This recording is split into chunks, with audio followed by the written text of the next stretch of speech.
إن الحمد لله نحمده ونستعينه ونستغفره ونعوذ بالله من شرور أنفسنا ومن سيئات أعمالنا من يهده الله فلا مضل له ومن يضلل فلا هادي له وأشهد أن لا إله إلا الله وحده لا شريك له وأشهد أن محمدا عبده ورسوله يا أيها الذين آمنوا اتقوا الله حق تقاته ولا تموتن إلا وأنتم مسلمون يا أيها الناس اتقوا ربكم الذي خلقكم من نفس واحدة وخلق منها زوجها وبث منهما رجالا كثيرا ونساء واتقوا الله الذي تساءلون به والأرحام إن الله كان عليكم رقيبا يا أيها الذين آمنوا اتقوا الله وقولوا قولا سديدا يصلح لكم أعمالكم ويغفر لكم ذنوبكم ومن يطع الله ورسوله فقد فاز فوزا عظيما أما بعد فإن أصدق الكلام كلام الله وخير الهدي هدي محمد صلى الله عليه وسلم وشر الأمور محدثاتها وكل محدثة بدعة وكل بدعة ضلالة وكل ضلالة في النار أعوذ بالله من الشيطان الرجيم بسم الله الرحمن الرحيم وإن كان ذو عسرة فنظرة إلى ميسرة وأن تصدقوا خير لكم إن كنتم تعلمون. اس کو آواز کو تھوڑا ہلکا کر دیں، آواز ہلکی کر دیں.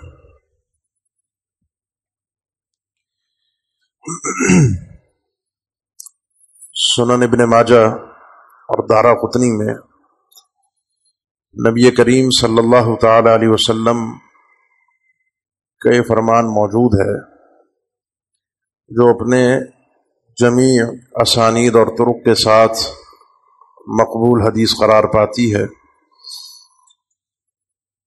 آپ صلی اللہ علیہ وسلم نے ارشاد فرمایا لا ضرر ولا ضرار،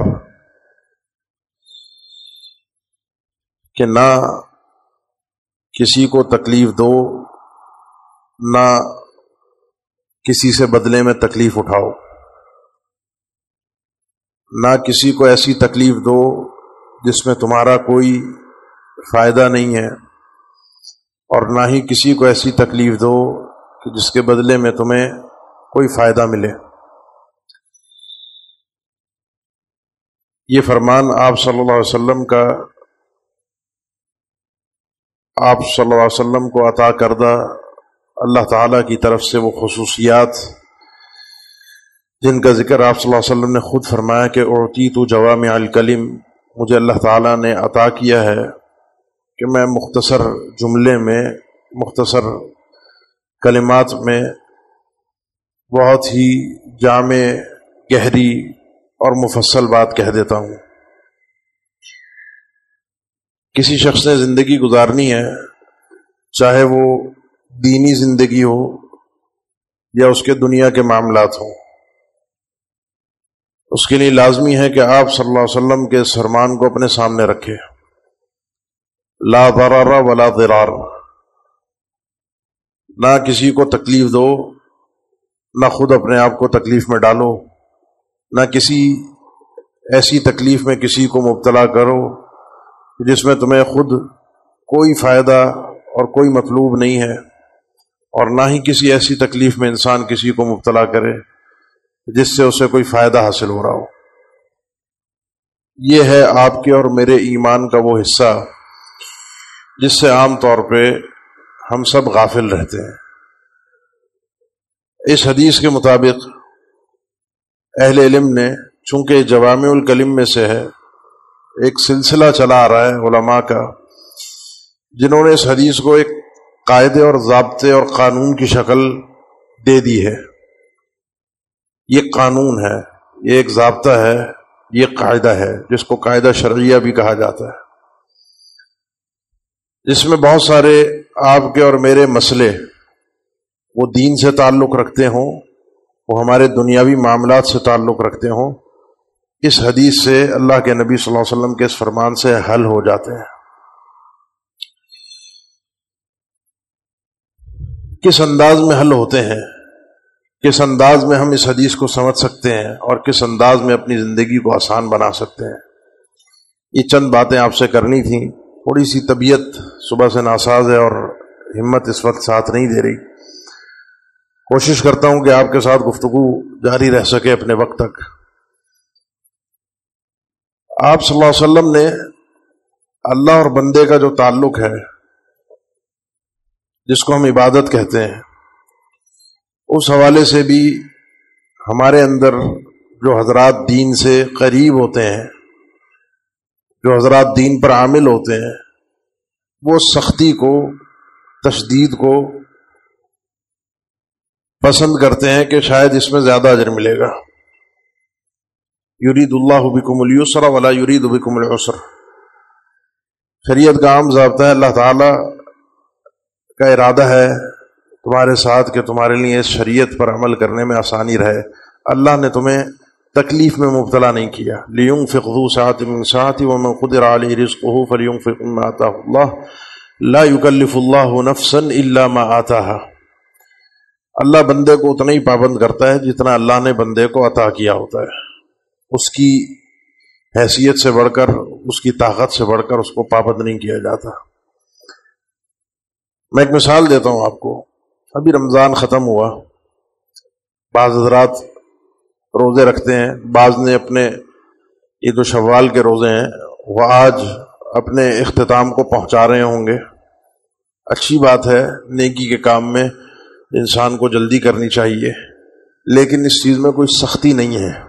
پورے شوال میں انسان نے روزے رکھنے، اور نہ ہی آپ کا، ہمارا ایک معروف ہے کہ کل آنے والا دن جو ہوگا جس میں آپ کے 6 روزے پورے ہو جائیں گے، جنہوں نے رکھے تو یہ سمجھتے ہیں ان کی عید جو ہے وہ شوال کی 8 تاریخ کو ہوگی، اور وہ اس کو اپنی عید قرار دیتے ہیں۔ ایسا شریعت میں کوئی ضابطہ نہیں ہے۔ کسی کو اگر کسی بیماری کی وجہ سے روکا بھی جائے، ان 6 روزوں کے حوالے سے کسی مسئلے کی وجہ سے روکا بھی جائے، کہا بھی جائے کہ اس روزے کو بعد میں بھی انسان رکھ سکتا ہے، تو وہ سمجھتے ہیں شاید مجھے کوئی نیکی کے کام سے روکا جا رہا ہے۔ عقل مند آدمی وہ ہوتا ہے، سمجھدار آدمی وہ ہوتا ہے جس کو ہمارے اردو میں ایک مثال دیتے ہیں، ایک تیر سے 2 شکار۔ اللہ نے آپ کو پیر اور جمعرات کا روزہ بھی دیا ہے، اس کا بھی ایک ثواب ہے۔ اس دن انسان روزے سے ہو تو اس کو فضیلت حاصل ہو جائے گی۔ اعمال پیش ہو رہے ہیں، وہ روزے کی حالت پہ تھا، اس کا عمل پیش ہو گیا۔ اب اگر انسان یہ 6 روزے اپنے، ایک فائدے کی بات کر رہا ہوں، یہ کوئی شریک ضابطہ نہیں ہے، کوئی قرآن و حدیث میں پیش کردہ اصول نہیں ہے، وہ اپنے یہ 6 روزے بھی ان پیر جمعرات کے ساتھ ملا کے رکھ لیتا ہے تو وہ ڈبل فائدہ حاصل کر لیتا ہے۔ اسی طریقے سے کچھ لوگ اپنے اوپر سختی کرتے ہیں عبادت کے معاملے میں۔ اللہ نے جتنی انسان کو طاقت دی ہے، جتنی حیثیت دی، اس حساب سے کرے۔ جہاں رخصت ہو، جہاں اجازت ہو، وہاں انسان اللہ کی دی ہوئی رخصت کو پوری شرح صدر کے ساتھ قبول کرے۔ آپ صلی اللہ علیہ وسلم نے ارشاد فرمایا کہ اللہ تعالیٰ کو ایسے ہی پسند ہے کہ جس طرح اس کے عزائم پر، جو اللہ تعالیٰ نے ہمیں احکامات دیے ہم اس پر عمل کرتے ہیں۔ ان اللہ یحب ان تؤتى رخصه کما یحب ان تؤتى عزائمه، جس طرح اللہ کے اصل احکامات پر ہم عمل کریں اللہ کو یہ پسند ہے، اسی طریقے سے اللہ نے جس معاملے میں بندے کو رخصت دی ہے اللہ پسند کرتا ہے اللہ کی دی ہوئی رخصت کو بندہ قبول کرے۔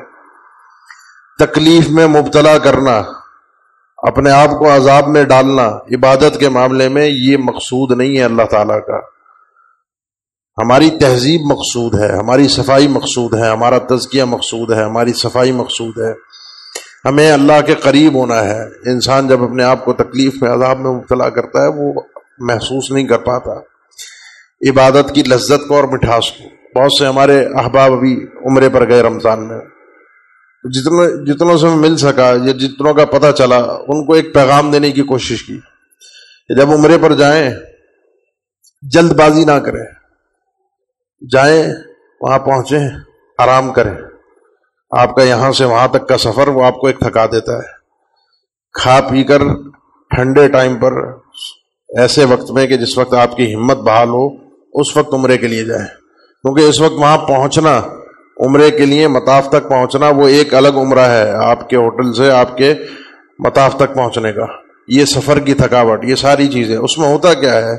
اس میں ہوتا ہے جب انسان اس تکلیف میں اپنے آپ کو ڈالتا ہے، جب آخر میں پہنچتا ہے تو اس کی کوشش اور خواہش پھر یہ ہوتی ہے کہ کسی طریقے سے اندر سے ایک آواز آ رہی ہوتی ہے کہ بس جلدی سے یہ پورا ہو جائے، جلدی سے یہ ختم ہو جائے، جلدی سے امام صاحب سلام پھیر دیں، جلدی سے رمضان ختم ہو جائے، جلدی سے یہ عبادت پوری ہو جائے۔ یہ جب انسان کے دل میں کیفیت پیدا ہونے لگے تو آپ یہ سمجھ لیجئے جو عبادت کا اصل مقصود تھا میں اس تک پہنچ نہیں پایا، اور اس کی وجہ یہ تھی کہ میں نے اپنے آپ کو عذاب میں مبتلا کیا ہے۔ اس کا دوسرا پہلو جو اصل ہے حدیث کا، کہ انسان اپنے آپ کو تکلیف میں نہ ڈالے، انسان اپنے وجود کے اعتبار سے بھی کسی ایسی چیز کا استعمال نہ کرے جو اس کے لیے سراسر نقصان دہ ہو یا اس کا اکثر حصہ اس کے لیے نقصان دہ ہو۔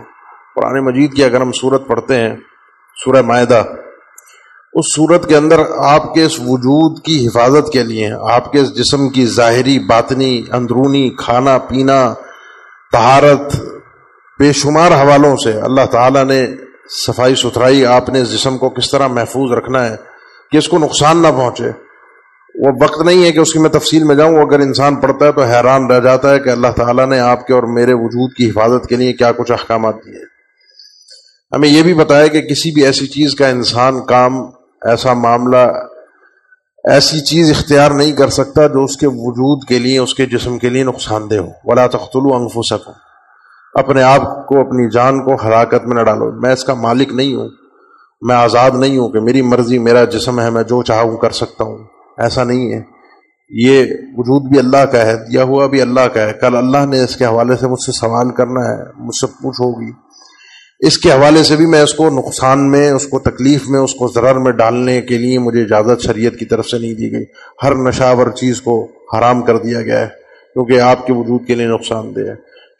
شدید پیٹ بھر کے کھانا اور مستقل پیٹ بھر کے کھانا کھانا، اللہ کے نبی صلی اللہ علیہ وسلم نے فرمایا کہ ما ملا ابن آدم وعاء شرا من بطن، انسان جو کوئی بھی کہیں بھی کوئی چیز رکھتا ہے، کوئی برتن بھرتا ہے، اس میں سب سے بدترین جو برتن وہ بھرتا ہے وہ اس کا اپنا پیٹ ہے، جسے وہ فل اگر بھرتا ہو۔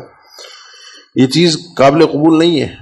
یا آپ کا وجود جو ہے آپ کے لیے اللہ کی طرف سے امانت ہے، اس کا خیال رکھنا، اس کی حفاظت کرنا، اس کو نقصان سے محفوظ رکھنا، یہ عقل مند آدمی کی نشانی ہے۔ ولا ضرار، انسان کسی کو تکلیف میں مبتلا نہ کرے۔ اس حدیث کے میں نے دو مفہوم ذکر کیے، لا ضرار ولا ضرار، نہ خود تکلیف، نہ کسی کو تکلیف دو، نہ خود تکلیف برداشت کرو۔ اور ایک ہے کہ دوسروں کو تکلیف دینے میں ایسی تکلیف کہ جس کا تمہیں پلٹ کر فائدہ ہو یا فائدہ نہ ہو، کسی بھی اعتبار سے تم کسی دوسرے کو نقصان نہیں پہنچا سکتے۔ کچھ لوگوں کی نفسیات ہوتی ہے، شریر نفسیات، شر ان کے اندر ہوتا ہے، ان کے وجود کے اندر کینہ اور حسد بھرا ہوتا ہے کچھ لوگوں کا، کہ ان کا مقصود یہ ہوتا ہے کہ میری ذات سے کسی کو کوئی فائدہ نہ پہنچے، میں نے نقصان ہی نقصان پہنچانا ہے۔ اس کے بیوی بچے بھی اس سے تنگ ہوتے ہیں، اس کے ماں باپ بھی اس سے تنگ ہوتے ہیں۔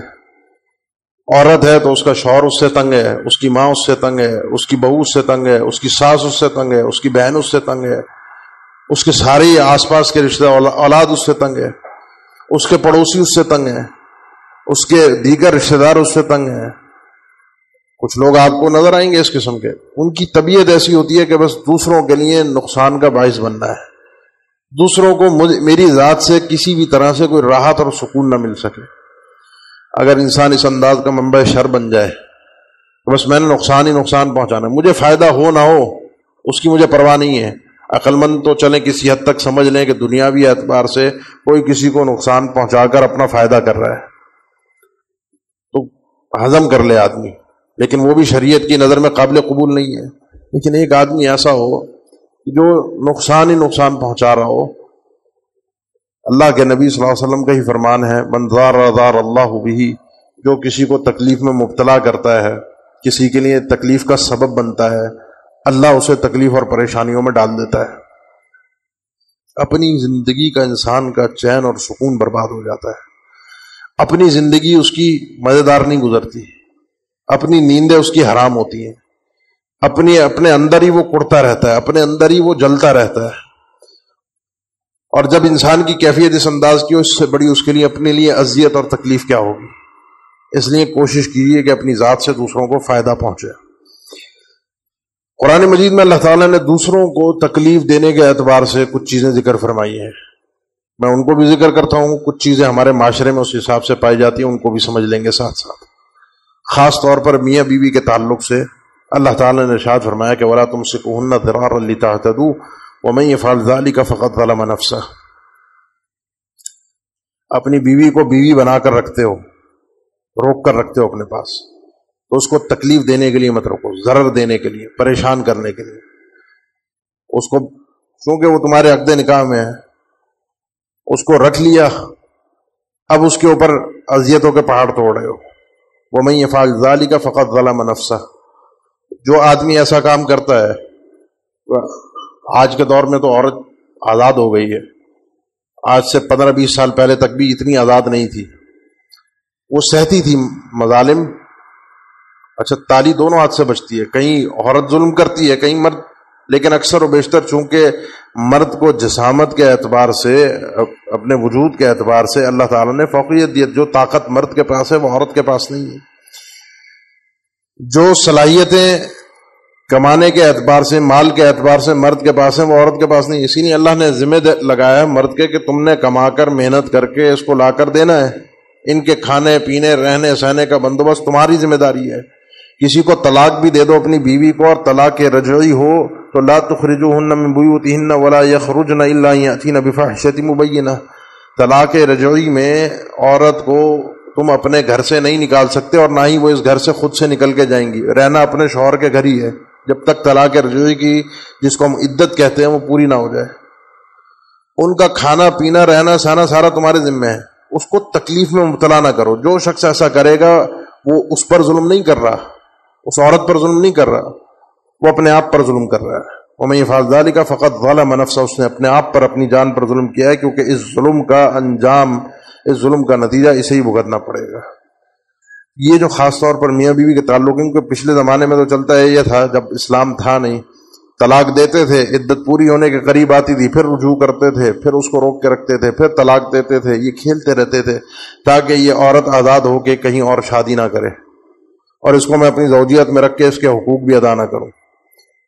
کتنے ہمارے معاشرے میں آپ لوگ آتے ہیں، مسئلے ذکر کرتے ہیں، آپ بھی واقف ہوں گے، اسی معاشرے کے رہنے والے ہیں، شوہروں کے مسائل آتے ہیں، خرچہ نہیں دیتا، بیوی بچوں کی کوئی ذمہ داری نہیں اٹھاتا، گھر سے باہر رہتا ہے، سفر پر جان بوجھ کے باہر رہنا، جان بوجھ کے اپنا وقت باہر برباد کرنا، گھر سے جان بوجھ کے بیوی بچوں سے بھاگنے کے لیے، یہ ظلم ہے۔ یہ ظلم اس انسان کا ان پر نہیں ہے، اپنے آپ پر ہے، کیونکہ اس کا جواب اس نے دینا ہے۔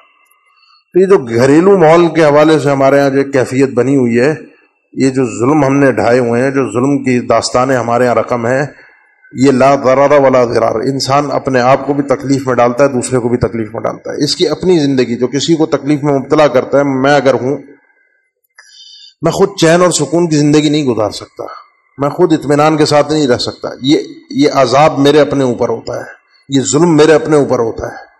اس لیے شریعت کے ان قواعد و ضوابط کو سمجھنا بہت ضروری ہے۔ کاروباری معاملات کے اندر کوئی اگر شخص پریشان ہے، جس سے آپ نے پیمنٹ لینی ہے، رقم لینی ہے، اور آپ کو پتہ ہے کہ وہ پریشان ہے، ایک تو ہے نا کہ وہ ٹال رہا ہے، ایک تو ہے وہ روٹین ہے مارکیٹ کی،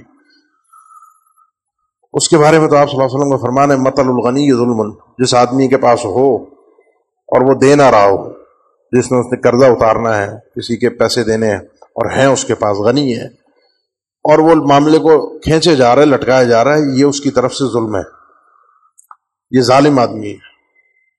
جس کے پاس نہیں ہے، اللہ تعالیٰ نے فرمایا کہ اگر کوئی مجبور ہے، تنگ دست ہے، تو اس کے لیے آسانی پیدا کر دو، ان کا نذر عسرۃ فنظرۃ الی میسرہ، اس کو آسانی دے کر رکھو، اس کو ڈھیل دے کر رکھو، اس کو مہلت دے کر رکھو۔ کاروباری معاملات کے اندر فإن صدقا وبینا بورک لہما فی بیعہما، دونوں نے، خریدار اور بیچنے والا، سچ بولتے ہیں، معاملے کو بالکل کلیئر رکھتے ہیں، ایک ایک چیز کو واضح، کوئی چیز چھپا کر نہیں رکھتے۔ کچھ پوائنٹ ہوتے ہیں ہمارے ذہنوں میں، جی کلیئر نہ کرنا، بتا دیا کلیئر ہو گیا تو معاملہ خراب ہو جائے گا، بعد میں دیکھیں گے، نہیں، یہ اگر شروع میں اگر کلیئر کر دیں تو ان کے سودے میں برکت ہو جاتی ہے. چھپا کر رکھتے ہیں، جھوٹ بولتے ہیں، تو ان کے سودے سے فَإِن كَذَبَا وَكَتَمَا مُحِقَتْ بَرَكَتُ بَيْعِهِمَا، ان کی اس سودے سے، اس کاروبار سے برکت کو اللہ تعالیٰ اٹھا لیتا ہے. اب یہ جب ہم کاروبار کرتے ہیں اس میں بہت ساری صورتیں ایسی ہوتی ہیں جس میں انسان کو فائدہ ہو نہ ہو وہ نقصان پہنچا رہا ہوتا ہے دوسروں کو. بلا وجہ مارکیٹ میں کسی چیز کے ریٹ بڑھوانا بلا وجہ. آج کل تو یہ چیز بہت چل گئی، ان کے ریٹ ایک جگہ فکس ہو ہی نہیں رہے. ہر چیز جب بھی نیا مال پیچھے سے سٹاک آ رہا ہے مارکیٹ سے تو اس کے ریٹ بڑھ کر آ رہے ہیں. اب وہ بلا وجہ کے جو ریٹ بڑھوانے ہیں وہ آپ شکلیں صورتیں آپ جو کاروباری حضرات ہیں جو مارکیٹ میں بیٹھے ہیں وہ جانتے ہیں.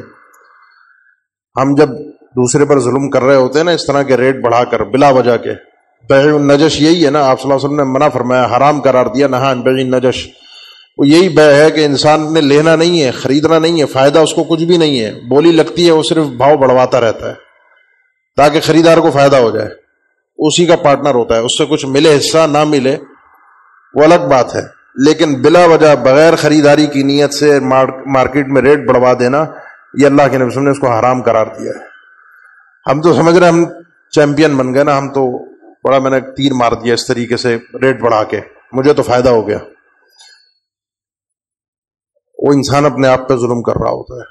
یہ ایک چیز کے ریٹ میں نے بڑھایا نا تو 10 چیزیں جو میری ضرورت کی ہیں پیچھے وہ بھی کھیلنے والے بیٹھے ہیں، وہ میری ضرورت کی چیزوں کے ریٹ بڑھا رہے ہیں اور یہ ایک چکی چل رہی ہے، پس رہے ہیں، ہر کوئی ایک دوسرے کو پیس رہا ہے.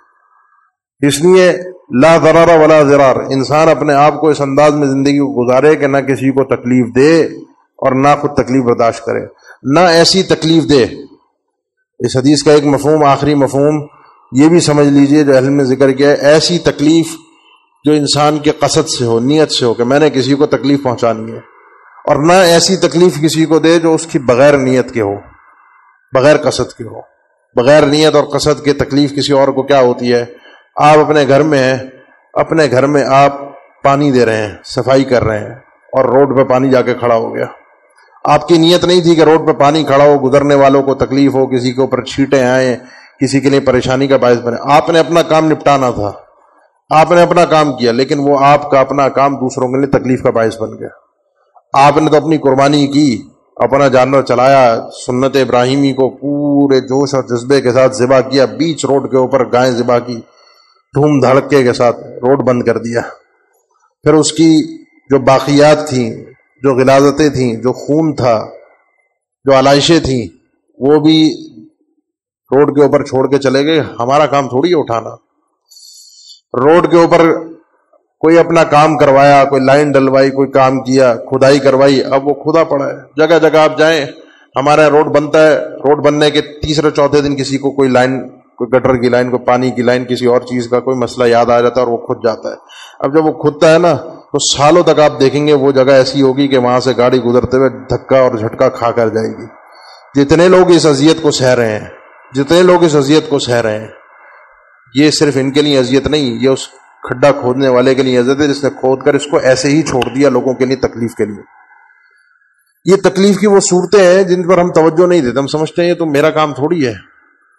یہ سب پلٹ کر ہم پر آتی ہیں. اس وقت جو ہم پوری طرح سے ہمارا معاشرت تباہ و برباد ہے، جس کرپشن کا ہم شکار ہیں، جس انداز سے تباہی اور بربادی کا ہم پورے کے پورے من حیث الکل ہم شکار ہیں، شعوری یا لاشعوری طور پر. ہم تو سمجھتے ہیں بس یہ فلاں سیاسی پارٹی کرپٹ ہے، یا وہ غدار ہیں، یا فلاں گورنمنٹ کا یہ مسئلہ ہے، حکومت کا یہ مسئلہ ہے، یہ سرکاری اداروں کا یہ مسئلہ ہے. ایک ایک ہمارے اندر بھی ایسی شخصیت کہیں نہ کہیں چھپی ہوئی ہوتی ہے جو لوگوں کو اور اپنے آپ کو اذیت دے رہی ہوتی ہے، شعوری یا لاشعوری طور پر. اگر انسان اللہ کے نبی صلی اللہ علیہ وسلم کے جس کو شرعی قانون کے طور پر اہل علم نے پیش کیا کہ قانون ہے، کیونکہ فرمان نبوی ہے کہ لا ضرر ولا ضرار، نہ کسی کو تکلیف دو، نہ تکلیف برداشت کرو، نہ کسی کو ایسی تکلیف دو جس میں تمہارے لیے کوئی فائدہ ہے، نہ کسی کو ایسی تکلیف دو جس میں تمہارے لیے کوئی فائدہ نہیں، نہ کسی کو ایسی تکلیف دو جو تم سوچ سمجھ کر دے رہے ہو، نہ کسی کو ایسی تکلیف دو جو تم لاشعوری اور بغیر سوچے سمجھے تمہاری وجہ سے کسی دوسرے کو تکلیف ہو رہی ہے. اقول قولی ھذا واستغفر اللہ لی ولکم، آخر دعوانا الحمد للہ رب العالمین. الحمد لله على إحسانه والشكر له على توفيقه وامتنانه وأشهد أن لا إله إلا الله وحده لا شريك له تعظيما لشأنه وأشهد أن محمدا عبده ورسوله الداعي إلى رضوانه صلى الله عليه وعلى آله وأصحابه وإخوانه وسلم تسليما كثيرا أما بعد. دین کے معاملے میں، عبادت کے معاملے میں کوئی شخص تکلیف میں اپنے آپ کو مبتلا کرتا ہے یا کسی دوسرے کو مبتلا کرتا ہے. سنن ابی داؤد کی حدیث ہے، صحابہ اکرام سے ایک سفر میں ہی سوال ہوا اور کرنے والے بھی ان کے اپنے ساتھی تھے. سر میں زخم تھا، نہانے کی ضرورت پیش آ گئی. پوچھا کہ نہایا جائے یا تیمم سے گزارا ہو جائے. انہوں نے کہا نہانا ہے تو نہانا ہے، رخصت تو اس صورت میں جب پانی نہ ہو.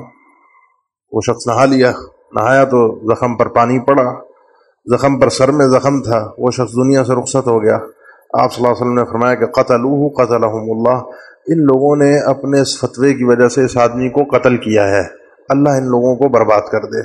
یہ دوسرے کو ناسمجھی میں، لاشعوری کیفیت میں تکلیف میں مبتلا کرنا ہے عبادت کے معاملے میں. ایک خاتون کا آپ صلی اللہ علیہ وسلم کے سامنے تذکرہ ہوا. ایک بلی نمازی بھی ہے، روزے دار بھی ہے، عبادت گزار بھی ہے، لیکن بلی کو اس نے باندھ کر رکھا تھا. نہ اس کو آزاد چھوڑا کہ وہ جا کر خود اپنی زندگی کھا پی کے زندہ رہ سکے، اور چونکہ باندھ کر رکھا تھا تو ذمہ داری اس کی تھی کہ اب اس کو کچھ کھانے پینے کو دیتی. وہ بھوکی پیاسی مر گئی. آپ صلی اللہ علیہ وسلم نے فرمایا کہ یہ خاتون باوجود اس کے کہ دیندار تھی، عبادت گزار تھی، یہ اس بلی کی وجہ سے جہنم میں گئی ہے. ہی فی النار، یہ جہنم میں ہے. یہ تکلیف دینا عبادت کے معاملے میں یا دنیاوی معاملات میں. ہم تو بات کر رہے تھے انسانوں کی. شریعت نے جانوروں تک کے لیے بھی تکلیف دینے کی ہمیں اجازت نہیں دی.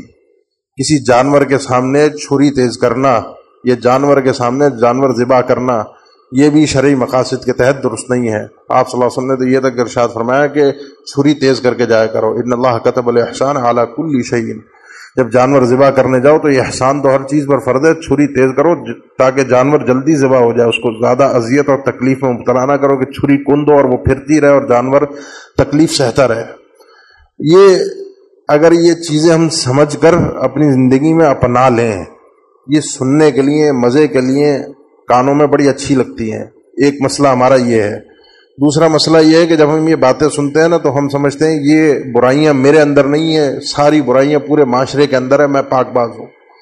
کبھی بھی اپنے آپ کو اس کٹہرے میں کھڑا ہی نہیں کرتا کہ میں یہ جج کر سکوں کہ ان برائیوں کے اندر میں بھی مبتلا ہوں، یہ میری اپنی شکل ہے اور میں اپنی اصلاح کی بھی کوشش کر سکوں، میں اپنے آپ کو بدلنے کی کوشش کر سکوں.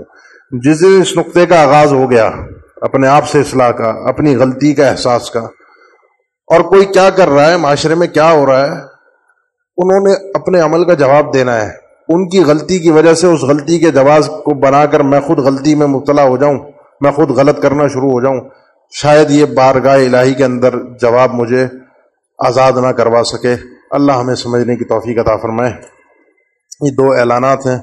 ایک تو یہ ہمارے صادق صاحب جو مسجد کی انتظامیہ میں بھی ہیں، ان کی طرف سے ایک نمازی صاحب ہیں، ان کے آپ کی اسی مسجد کے ان کے بیٹے کا آپریشن بھی ہے. دعا کی بھی اپیل ہے اور تعاون کی بھی اپیل ہے، اور یہ تعاون آپ صادق بھائی کے پاس جمع کروا سکتے ہیں. آپ کی مسجد کی ساتھی ان کے بیٹے کا آپریشن کا معاملہ ہے.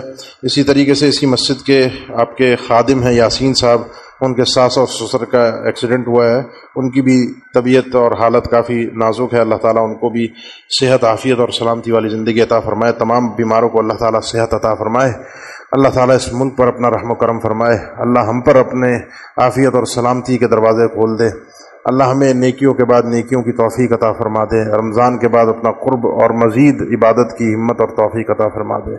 ان الحمد للہ نحمدہ ونستعینہ ونستغفرہ ونعوذ باللہ من شرور انفسنا ومن سیئات اعمالنا من يهده الله فلا مضل له ومن يضلل فلا هادي له واشهد ان لا اله الا الله وحده لا شريك له واشهد ان محمدا عبده ورسوله. اللهم صل على محمد وعلى ال محمد كما صليت على ابراهيم وعلى ال ابراهيم انك حميد مجيد. اللهم بارك على محمد وعلى ال محمد كما باركت على ابراهيم وعلى آل إبراهيم إنك حميد مجيد. عباد الله، إن الله يأمر بالعدل والإحسان وإيتاء ذي القربى وينهى